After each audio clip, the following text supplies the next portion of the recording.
This is the kind of issue that I was experiencing with my BES6 E20 non-compliant Himalayan, which is a motorcycle refusing to start.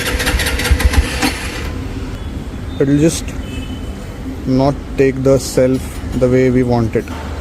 The issue is primarily with the throttle body in that case, because the E20 compliant fuel does not burn as efficiently as it should, or maybe as a non-E20 fuel.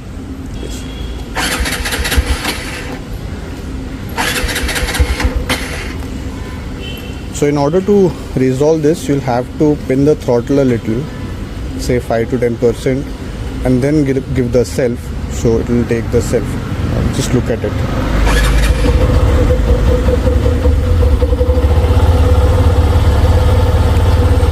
Because the fuel in the fuel system, which is like the ethanol blended fuel, takes a little more effort than expected.